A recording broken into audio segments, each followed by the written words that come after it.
Hello everyone, welcome back to my channel. So बच्चों, हमने chapter start किया था sexual reproduction in flowering plants, जिसमें प्रीवियस क्लास में हमने जाना कि स्ट्रक्चर ऑफ फ्लावर क्या है, एंथर की, माइक्रोस्पोरेंजियम की, उनकी स्ट्रक्चर के बारे में देखो। एंड स्टैमन यानी कि मेल रिप्रोडक्टिव पार्ट जो होता है किसी प्लांट का या फ्लावर का, स्टैमन के अंदर क्या क्या पार्ट है, एंथर है और फिलामेंट है, और एंथर के अंदर माइक्रोस्पोरेंजियम है, और माइक्रोस्पोरेंजियम के अंदर क्या बनता है, माइक्रोस्पोर्स या पोलन ग्रेन का फॉर्मेशन होता है। मेल गैमेट्स किसके अंदर है, पोलन ग्रेन के अंदर, और पोलन ग्रेन को हम माइक्रोस्पोर्स भी बोलते हैं। उनकी फॉर्मेशन की प्रोसेस को कहते हैं microsporogenesis. So the new topic is microsporogenesis. Microsporogenesis क्या है बच्चों? फॉर्मेशन ऑफ माइक्रोस्पोर्स और pollen grains from the microspore mother cell. थोड़ा सा रिकैप करें हम, तो हमने स्ट्रक्चर देखी थी माइक्रोस्पोरेंजियम की, और माइक्रोस्पोरेंजियम की स्ट्रक्चर में 4 ये माइक्रोस्पोरेंजियम है जैसे, तो इनमें यहाँ सेंटर में क्या होता था, स्पोरोजिनस सेल्स होती थी, यहाँ टेपिटम होती थी, फिर 2-3 लेयर मिडल लेयर्स, फिर एंडोथीसियम और फिर एपिडर्मिस। ये प्रोटेक्टिव वॉल लेयर थी और सेंटर में स्पोरोजिनस टिश्यू था। ये जो स्पोरोजिनस टिश्यू या सेल्स है, यही माइक्रोस्पोर मदर सेल होती है। माइक्रोस्पोर मदर सेल यानी कि माइक्रोस्पोर को बनाने वाली सेल। इनसे मियोसिस डिवीजन होकर, इन माइक्रोस्पोर मदर सेल्स में कौन सा डिवीजन होता है, मियोसिस डिवीजन होता है, और मियोसिस डिवीजन से क्या बनते हैं, माइक्रोस्पोर्स या पोलन ग्रेन बनते हैं। अब मियोसिस डिवीजन के बारे में आप जानते हो, ऐसा डिवीजन जिसमें क्रोमोसोम का नंबर क्या हो जाता है, हाफ हो जाता है। तो जो माइक्रोस्पोर मदर सेल है ये क्या थी, डिप्लॉइड थी 2n, और इनसे जो माइक्रोस्पोर्स बनेंगे वो हैप्लॉइड बनेंगे n, यानी कि माइक्रोस्पोर्स या पोलन ग्रेन एक माइक्रोस्पोर मदर सेल से कितने बनते हैं, 4 माइक्रोस्पोर्स या पोलन ग्रेन्स बनते हैं मियोसिस डिवीजन के थ्रू। अब ये माइक्रोस्पोर्स जैसे एक माइक्रोस्पोर मदर सेल से 4 माइक्रोस्पोर या पोलन ग्रेन बनेंगे, तो वो टेट्राड की फॉर्म में क्या रहते हैं, जॉइंड टुगेदर, आपस में क्या रहते हैं, जुड़े हुए रहते हैं। किसकी हेल्प से, कैलोज नाम का एक सब्सटेंस होता है जिसकी हेल्प से ये चारों पोलन ग्रेन जुड़कर एक जगह पर ज्वाइन होकर टेट्राड की फॉर्म में रहते हैं, जिसको पोलन टेट्राड या माइक्रोस्पोर टेट्राड बोलते हैं। अब टेपिटम का फंक्शन जब हमने पढ़ा था तो जाना था, टेपिटम से एक एंजाइम बनता है कैलेज एंजाइम। ये कैलेज एंजाइम इस कैलोज को डिसोल्व करने का काम करेगा, और ये टेट्राड में से जो 4 का ग्रुप था, ये पोलन ग्रेन्स क्या हो जाएंगे, सेपरेट हो जाएंगे। बट कभी कभी कुछ केसेस में क्या होता है, ये रिलीज नहीं होते, इस कंपाउंड, उसको बोलते हैं कंपाउंड पोलन ग्रेन। चारों पोलन ग्रेन एक जगह ज्वाइन रहते हैं तो उसको कंपाउंड पोलन ग्रेन कहते हैं, और इसके एग्जाम्पल होंगे जिनकस, ड्रोसेरा और क्रिप्टोस्टेजिया। जिनकस, ड्रोसेरा और क्रिप्टोस्टेजिया ये एग्जाम्पल है किसके, कंपाउंड पोलन ग्रेन के। अब अलग ये 4 जो पोलन ग्रेन है, ये टेट्राड जो है वो अलग अलग शेप का होता है चारों पोलन ग्रेन्स के अरेंजमेंट के बेसिस पर। कोसिक और राव नाम के साइंटिस्ट ने 7 तरह के पोलन टेट्राड ऑब्जर्व किए थे। कौन सी फैमिली में, एरिस्टोलोकिएसी और हाइड्रोचेरिटेसी। हाइड्रोचेरिटेसी और एरिस्टोलोक्लिएसी, ये 2 फैमिली में 7 टाइप के पोलन टेट्राड ऑब्जर्व किए थे कोसिक और राव ने। पोलन टेट्राड की शेप के बेसिस पर कितनी तरह के हो सकते हैं, ये जो शेप है ये टेट्राहेड्रल, मीन्स 3 आपको सामने दिखाई दे रहे हैं और एक पीछे की तरफ है इनका पोलन ग्रेन। ये क्या है, आइसोबाइलेटरल, जिसमें आपको ये चारों इस तरह से अरेंज दिखाई दे रहे हैं। This is डेक्यूसेट। ये शेप कैसी है, 2 साइड में है, एक ऊपर और एक नीचे, डेक्यूसेट। और जिसमें चारों के चारों एक दूसरे के नीचे लगे हुए हैं ऊपर नीचे, वो लीनियर। और ये जिसमें 2 ऊपर की तरफ और 2 फिर नीचे, एक 1 बाय 1, उसको टी शेप्ड। ये कैसी शेप बन गई, टी शेप। तो टी शेप्ड या लीनियर या डेक्यूसेट या फिर आइसोबाइलेटरल या टेट्राहेड्रल। और 80% से ज्यादा प्लांट फैमिलीज में किस तरह का मिलता है, टेट्राहेड्रल टाइप का पोलन टेट्राड मिलते हैं। अब कुछ एक्सेप्शन है इसमें, जैसे कि फैमिली सिप्रेसी में देखें तो 3 न्यूक्लियस, जैसे एक माइक्रोस्पोर मदर सेल है उसमें 4 न्यूक्लियस बनेंगे, तो उनमें से 3 न्यूक्लियाई डीजनरेट हो जाते हैं और केवल एक न्यूक्लियस फंक्शनल रह जाता है। मीन्स एक माइक्रोस्पोर मदर सेल से एक ही फंक्शनल पोलन ग्रेन बनता है। हमने क्या पढ़ा कि एक माइक्रोस्पोर मदर सेल से 4 पोलन ग्रेन बनेंगे फंक्शनल, बट सिप्रेसी फैमिली में क्या होता है, एक ही फंक्शनल रहता है, केवल पोलन ग्रेन 3 क्या हो जाते हैं, डीजनरेट हो जाते हैं। एक चीज और जानेंगे, कभी कभी क्या होता है 4 से ज्यादा पोलन ग्रेन एक टेट्राड में प्रेजेंट होते हैं। वैसे उसे टेट्राड कहना फिर गलत होगा क्योंकि 4 तो नहीं रहे, बट एक ग्रुप में कह सकते हैं कि 4 से ज्यादा पोलन ग्रेन अगर प्रेजेंट है उसको पॉलीस्पोरी कहते हैं, पॉलीस्पोरी। और एग्जाम्पल है इसका मिमोसेसी फैमिली। अब बच्चों पोलन ग्रेन के बारे में जानते हैं। पोलन ग्रेन का भी बड़ा इंपॉर्टेंट रोल होता है और पोलन ग्रेन को मेल गैमेटोफाइट भी कहते हैं, मेल गैमेटोफाइट या मैच्योर माइक्रोस्पोर। बिकॉज माइक्रोस्पोरेंजियम के अंदर माइक्रोस्पोर मदर सेल से हमने अभी पढ़ा कि 4 क्या बनते हैं, माइक्रोस्पोर बनते हैं जिनको टेट्राड बोलते हैं, पोलन टेट्राड या माइक्रोस्पोर टेट्राड, और वो बाद में एक दूसरे से सेपरेट हो जाते हैं। उन 4 माइक्रोस्पोर्स या पोलन टेट्राड या फिर मेच्योर माइक्रोस्पोर्स को मेल गैमेटोफाइट क्यों कह रहे हैं, क्योंकि मेल गैमेट्स जो बनेंगे वो किसके अंदर बनेंगे, पोलन ग्रेन के अंदर बनेंगे। तो मेल गैमेटोफाइट ऐसे याद रखो, मेल गैमेट्स को बनाने वाला। मेल गैमेटोफाइट पोलन ग्रेन को कहते हैं बिकॉज पोलन ग्रेन के अंदर ही मेल गैमेट सिंथेसिस होते हैं।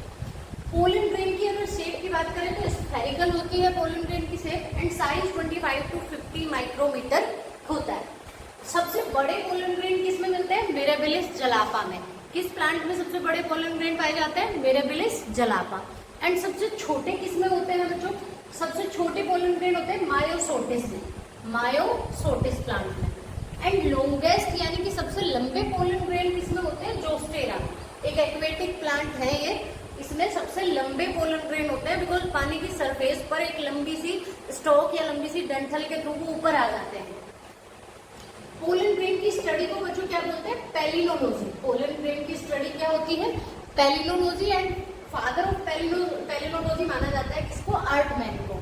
आर्टमैन is known as father of palynology. अब पोलन ग्रेन की स्ट्रक्चर के बारे में देखें बच्चों, तो पोलन ग्रेन की स्ट्रक्चर में सबसे बाहर 2 लेयर होती है। ये आउटर वॉल और इनर वॉल, 2 वॉल से सराउंडेड रहता है। एंड आउटर वॉल को बोलते हैं exine, outer wall is known as exine. और एक्साइन किसकी बनी होती है, स्पोरोपोलिनिन की। एक्साइन किसकी बनी होती है, स्पोरोपोलिनिन। स्पोरोपोलिनिन के बारे में बहुत अच्छा क्वेश्चन बन सकता है। It is the most resistant organic material, means कोई एसिड या कोई एल्केलाई या टेम्परेचर का इनके ऊपर इफेक्ट नहीं पड़ता। इसको इजीली, इस मेम्ब्रेन को किसी एसिड बेस या फिर टेम्परेचर की हेल्प से गलाया सड़ाया नहीं जा सकता। इसी यही रीजन है कि पोलन ग्रेन लंबे टाइम तक एज ए फॉसिल प्रिजर्व किए जा सकते हैं। मीन्स पोलन ग्रेन आसानी से डिकम्पोज नहीं होते इस मेम्ब्रेन की वजह से। ये मेम्ब्रेन यानी कि एक्साइन किसकी बनी हुई है, स्पोरोपोलिनिन की वजह से। अब जो इनर वॉल है, इनर वॉल जो है वो किसकी बनी होती है, उसको बोलते हैं इंटाइन, और वो बनी होती है सेलुलोज और पैक्टिन की। इनर वॉल किसकी बनी होती है, सेलुलोज और पैक्टिन की।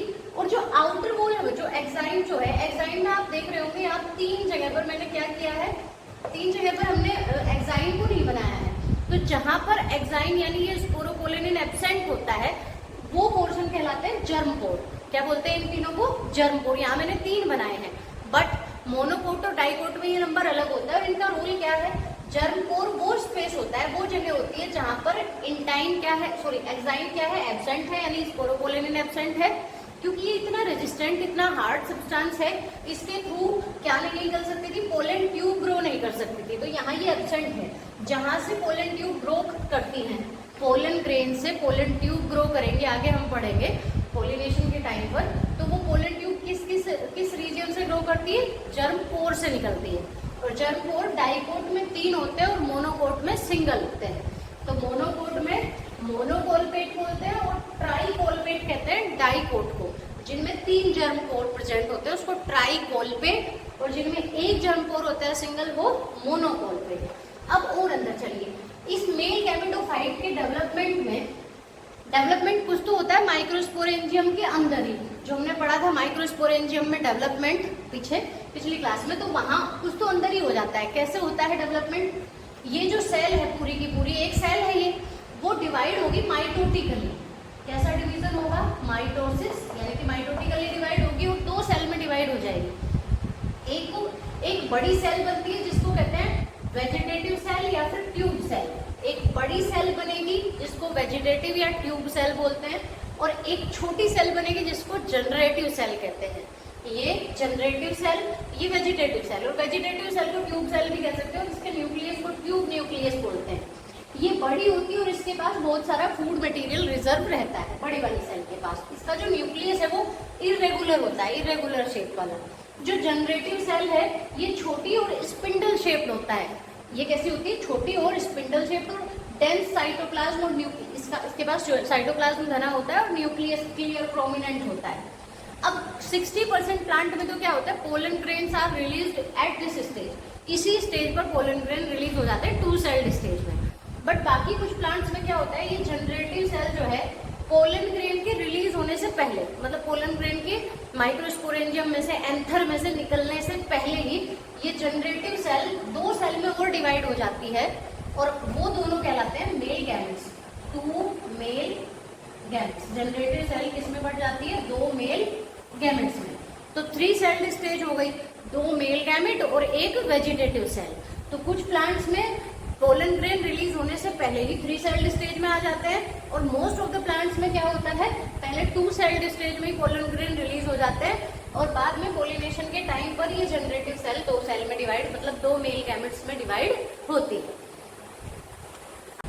एक चीज और पोलन ग्रेन के बारे में एक टर्म आपसे पूछी जा सकती है बच्चों, पोलिनियम और ट्रांसलेटर अपरेटस। पोलिनियम और ट्रांसलेटर अपरेटस क्या होते हैं? कभी कभी कुछ फैमिली में जैसे कि एक्लेपिडियसी, जिसमें कैलोट्रोपिस प्रोसेरा आता है, ओक का प्लांट जिसको हम बोलते हैं, आक का पौधा, कैलोट्रोपिस प्रोसेरा, एक्लेपिडियसी फैमिली या फिर ऑर्किडेसी फैमिली में, इनमें क्या होता है, किसी एक स्पोरेंजियम के, माइक्रोस्पोरेंजियम के पोलन ग्रेन बहुत सारे एक जगह पर यूनाइट हो जाते हैं और मिलकर एक स्ट्रक्चर बनाते हैं जिसको पोलिनियम बोलते हैं। एक स्ट्रक्चर बन जाती है, बहुत सारे पोलन ग्रेन्स एक साथ जुड़ जाते हैं, उसको पोलिनियम कहते हैं। और ये पोलिनियम अगर 2 एक साथ जुड़ जाए तो वो बन जाता है ट्रांसलेटर अपरेटस।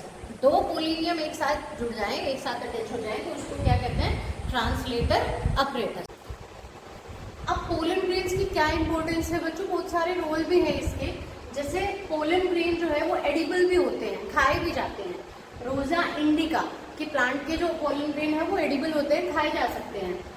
एंड इसके अलावा एज ए सप्लीमेंट भी लिए जाते हैं बच्चों, ये टैबलेट्स की फॉर्म में या सिरप की फॉर्म में। एथलीट्स और रेस हॉर्सेस जो होते हैं वो अपनी परफॉर्मेंस को बढ़ाने के लिए, एनहेंस करने के लिए या फिर हेल्थ इंप्रूव करने के लिए भी इनको टैबलेट या सिरप की फॉर्म में लिए जाते हैं। स्पेशली जिन पोलन ग्रेन्स को बीज कलेक्ट करती हैं उनको टैबलेट या सिरप बनाने में यूज किया जाता है। कॉस्मेटिक्स में भी इनका यूज है because they are rich in nutrients, क्योंकि इनके पास, इनमें खूब सारा न्यूट्रिएंट्स होते हैं, प्रोटीन, कार्बोहाइड्रेट, फैट एटसेट्रा। इसके अलावा एक और चीज होती है कि पोलन ग्रेन जो है बच्चों वो एलर्जिक भी होते हैं, एलर्जी भी करते हैं। जैसे कि पार्थीनियम, जिसको कैरेट ग्रास या फिर कांग्रेस ग्रास भी बोलते हैं, एक वीड है ये भी क्या, इसके जो पोलन ग्रेन्स है वो एलर्जी भी करते हैं कुछ लोगों को। और उसके अलावा एक प्लांट है एमेरेंथस, पार्थीनियम और एमेरेंथस के जो पोलन ग्रेन है वो एलर्जिक होते हैं।